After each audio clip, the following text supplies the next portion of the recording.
I don't really know how to do the sort of prep stuff without it being somewhat intensive, because otherwise I just don't feel I have the confidence. I always imagine that I'm going to get to set and the director's going to go, I don't even like this scene, make it up.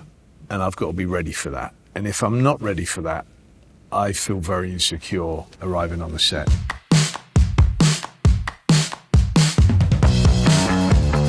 American Psycho. New card. What do you think? Whoa, very nice. Look at that. Picked them up from the printers yesterday. Good coloring. That's bone. Any scene we were doing every single day, I had the book by my side and I would read through it every single time because Brett had just had so many wonderful descriptions. And I think that was why Mary and I clicked, was because when I first went and auditioned for her, I just went to her apartment and it was just her with a little camera. And I didn't approach it like she said the other actors had, where they were talking about what's his childhood, what's the reason he's become this. I was like, none of that really matters. He's just like this alien. And so as we were doing the scene, I started laughing and she started cracking up, and we both realized we had the same very sick sense of humor, and we were like, oh yeah, all right, this will work between us. She really put herself on the line, you know, and I so appreciate that, because she had so many known actors who were stepping up and wanted to do it, and she just said, no, I want Christian, even though all the financiers were saying, we're going to give you no money, and then actually kicked the two of us off. You know, we went and we did a stage reading in New York for it. Willem Dafoe was there, Chloe Sevigny was there, and Bret Easton Ellis was there, and then we got the money, yay! But what our agents forgot to do, our agents at the time, forgot to do, was to include us in the package. And so we raised the money and then they said, right, and the two of you, bye-bye. But I went a little bit psycho myself in that I just said, no, I'm still making the film. And even though other people were cast, other directors were on board, I just kept on prepping. And I would call Mary up and she would say, Christian, they've given it to other people. And I was like, yeah, no, it doesn't matter. We're still going to make it. And she was like, ooh, he's lost the plot. And all my friends were saying that to me, like, what are you doing? And I was turning down. It wasn't like I was getting offered much, but, you know, a couple of projects, not very good ones, I turned them down and kept on going. And lo and behold, look at that. It did eventually come back. So that felt like a great victory. Don't doubt your gut instincts, you know, always listen, always be aware of the style that the director's looking for. But understand, you're always going to bring something unique from anybody else. When there still was the Wall Street trading floors and everything, I went and visited, you know, all different levels of people at Wall Street. But the guys on the trading floor, when I arrived there before making the film, I got there and a bunch of them, they were going, oh, Patrick Bateman, and patting me on the back and going, oh, yeah, we love him. And I was like, yeah, ironically, right? And they were like, what do you mean? So it was always worrying, even back then. But, you know, clearly, look, it's a satire on capitalism in the 80s, and as such is so bloody far-fetched and ridiculous that, you know, to me, I can't help but think it's hilarious.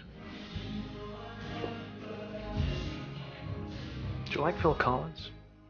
I've been a big Genesis fan ever since the release of their 1980 album, Duke. I'm not going to ruin anyone's enjoyment and say that I'm not a huge fan and that they're not life-changing songs. Of course they are, for everyone, right? Come on, when you admit it. For me, music's so much a part of actually building characters as well. You know, like for Amsterdam, David and I were listening to and watching a lot of jazz documentaries, etc. And I use all sorts of different music to help me, you know, get into the mood when I'm working. Because emotion really comes through the ears, you know, something that you notice when you're in the edit room. You really see how you can see the visual, keep that the same, but change the music, and it absolutely changes the way you feel about it. So it's such a, you know, joy of life. Get a goddamn job, Al. You got a negative attitude. That's what's stopping you. I remember somebody threatening me on the street, because some people did object to the film getting made and all that. And I remember people saying that they were going to do me harm and stuff like that, you know. And I would actually go like, I remember somebody warned me, it must have been a friend of mine who was crazy early on the internet. And they warned me, they called me up and they went, there's some person and they know where you walk every single day and you go down this back alley and they say that they're going to jump on you and they're going to rip your cerebral cortex out of your head. So please don't go down that alley. So of course I was like, I'm going to that alley. I want to see what happens. And unfortunately, nothing. I kept walking up and down it going, where are they? Come on. What's... But nothing ever happened. Batman. I'm Batman. weirdo, right? Jumping around town at night in a bat outfit. In many ways, in the same way that people were telling me, hey, you can't go play Patrick Bateman, it's career suicide. And I was like, bring it on. I definitely want to do that. Other people also said, hey, you know, if you play Batman, that's it. You're never going to play anything else again. You will always be Batman. And I went, bring it on. Let's see if that happens. Because I just always felt like, look, if I don't have the skill to be able to rise above that, then I don't deserve to either. I absolutely know and cherish the fact that that will be the role I'm probably remembered for most, you know, ever. He's an iconic, you know, larger than life role. But I don't view it really as, oh, being stopped in the street. For me, it was, I could pay off my house. That's a huge relief, you know. That was a dream of mine since being a kid. So I really appreciate that. I thank Chris Nolan no end for that. You know, the experience of actually working with him, of course, and we went on to make, you know, 4 films together. But the fact that that allowed me to make so many other films. You know, for instance, it took Mary a Herculean effort, which I so appreciate, to get me cast in American Psycho. Post-Batman, it got a little bit easier for directors to suggest me and financiers to say, okay, yeah, we'll take him. You've got the wounded child who never moved on from the atrocity and tragedy that happens to him when he loses his parents. And then the kind of monster that represents, you know, all his anger, and that he, you know, focuses into this character of the Batman. And then the kind of charade, which is the playboy, apparently vacant and that no one would ever suspect of having any beliefs or causes ever in his life. Most of my recollection of making Batman is sitting doing crosswords by myself in a blue tent with very uncomfortable stuff on because they wanted me ready in 15 minutes at any given go. So I was always sitting there and these things going, 4 down. Hello? Is anyone out there? Come on, I want you to do it. I want you to do it. Come on, hit me. Come on, hit me. Come on,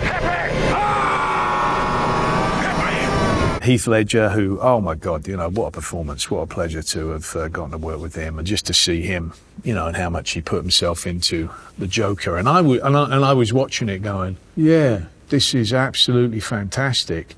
Are we in trouble here? Of when Chris and I first sat down, we said, you know what the problem with Batman is that the villains are always more interesting, right? And so Batman actually, he's very close to being a villain himself. So let's never let him become dull by comparison. And unfortunately, I was sitting there going, I'm feeling a little bit dull by comparison because Heath is just like killing this.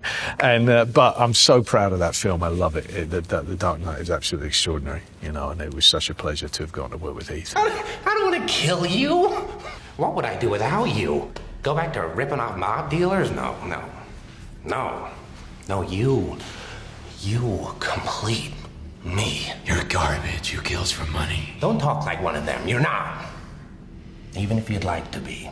He was a wonderful go-kart driver, racer. Yeah, we went and raced go-karts, and holy crap, he beat all the stunt guys and everything. He was quick. When we went to the track, we thought, of course, the stunt guys are going to win, and then suddenly Heath wins, gets top place, and then very quietly mentions, yeah, my dad was a go-kart racer. Very talented individual and a great soul to be around. Yeah, I miss him greatly. The Fighter.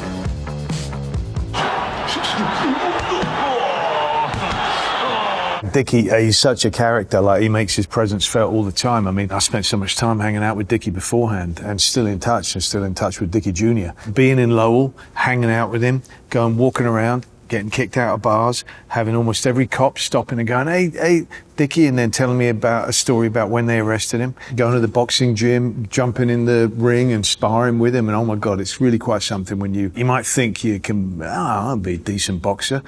You spar with other amateurs and whatnot. I've done that a few times, but when you get in the ring with a pro, bloody hell. I remember one time he was sitting and he was reading the script and I was busy doing something else, and suddenly I see him like stand up and he starts walking over to David like, and I could see, you know, something had happened. And I went, wait, this ain't good. And jumped over and said, Dickie, what? And just kind of talked him down because it was about sort of, you know, hey, look, when you tell someone's story, you got to tell the good stuff and you got to tell the bad stuff. Otherwise, there ain't no story there at all. It was the first film that I've made with David, and so getting to understand his process more, and then he's kind of enhanced that as we've made more films together. And I loved it. I loved playing Dickie so much. There were hilarious things, and there was, you know, stuff to do with just sort of almost being shut down by the local cops and things like that. But to me, that's all part of the fun of it. The Machinist.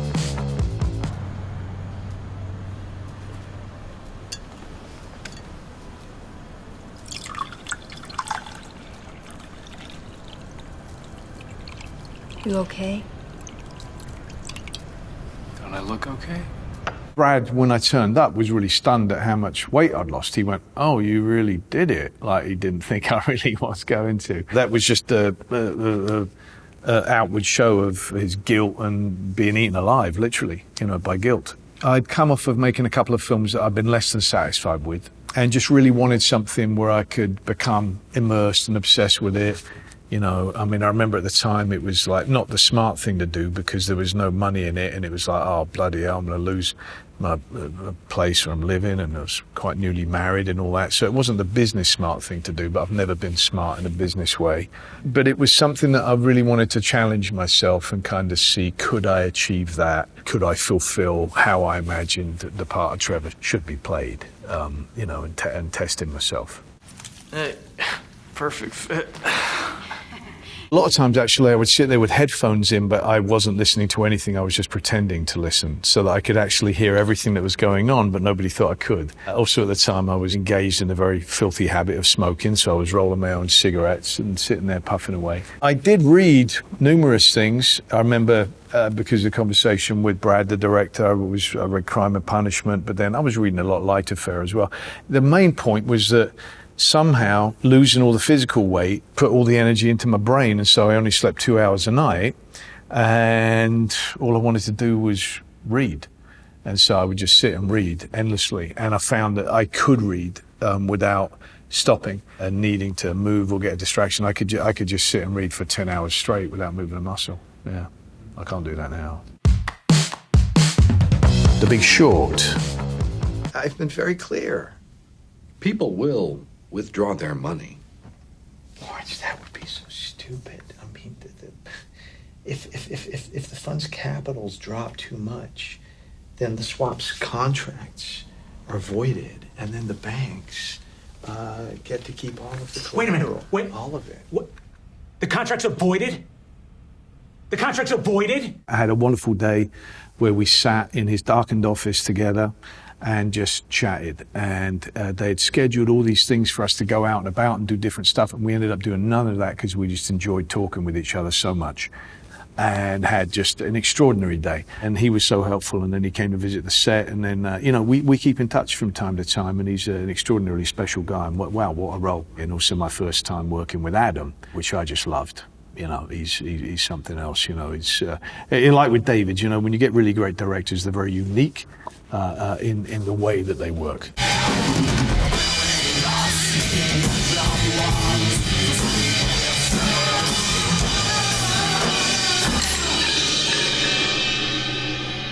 Anyone who plays drums can look and go, Christian doesn't play drums. But that, to me, was not the point. The point was not that Michael Burry was a shit-hot drummer. It was that he took his anger out on these drums, and I was just shattering the drumsticks. They were flying across. The crew had to all put shields up because so many of them were flying at speed at everybody. I love to get to interview people. I love to get to really study them in an obsessive way that you wouldn't get to usually. That's part of the joy of the job for me. Advice. I sense that you're a kinetic leader. You make decisions based on instinct. I am. People always said that. Yeah. Very different from your father in that regard. All right, let's dig a bit deeper and go do the very unlikely thing of me play Dick Cheney, which I was like, what? Adam, are you hi? Usually they don't allow special effects makeup artists that much time to prep, but I said, no way, we've got to have, months and months and months to get anywhere close to something that can work here, because it's the movement, Thank God, we had people who were patient enough with me to just kind of keep going and keep going and keep going until eventually going, all right, I think we're in the realm. A wonderful experience working, with Adam. He uses a mic and will kind of just chuck out lines and chuck out ideas and try saying this instead. Not improvising, but suggesting lines and nudging you in the right direction. But you got to be prepared to pivot and be on your toes. Even though Cheney's very not somebody who you would think of as being on his toes. He's very much like flat-footed. But yeah, really enjoyed the immersion that took. Even though it was like the 4 hours in the chair and whatnot. I had never believed that it could be possible that I could play him, and to give it a shot it was a wonderful risk. You have authorization to shoot down any aircraft deemed a threat. Presidential authority? That is correct. All orders are Unidir. Unidir, sir? Unless otherwise directed. Mr. Vice President, are we sure these are the proper rules of engagement? The country is under attack. The ROE is fluid. Well, he was very brilliant. You know, he is. He is a brilliant man. You know, whether you agree with what his intent, you know, was and is, there's absolute brilliance and intelligence there. You know, he rose incredibly quickly for good reason. He understood the machinery of politics better than anyone else did, and so he could manipulate that. And for someone who was absolutely awful at like retail politics, you know, he had no interest in kissing babies or whatever. He was very interested in the true mechanics of power and how that works, and there's nobody better at it than him. Empire of the Sun?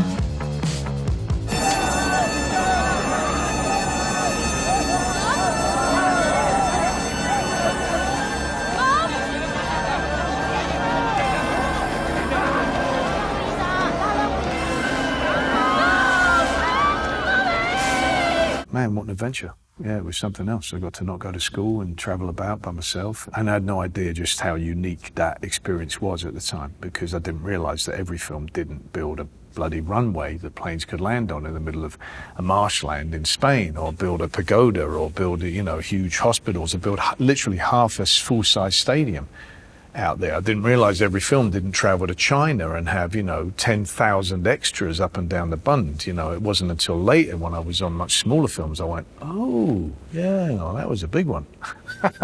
Which I think was great in that way, because I didn't really feel any pressure. And at that age, I didn't really feel like an actual film was going to come out of it at the end. I was just in the moment doing it. Animals and children are the best actors. You can't compete with them. And the reason is because they don't give a shit about the consequences. And in many ways, that was how I felt when I was making Empire of the Sun. You know, not through any intentional thing, it just didn't even enter my mind. B-29s? Yeah, the super fortress, what we call a hemisphere defense weapon. Where from? Okinawa, Philippines.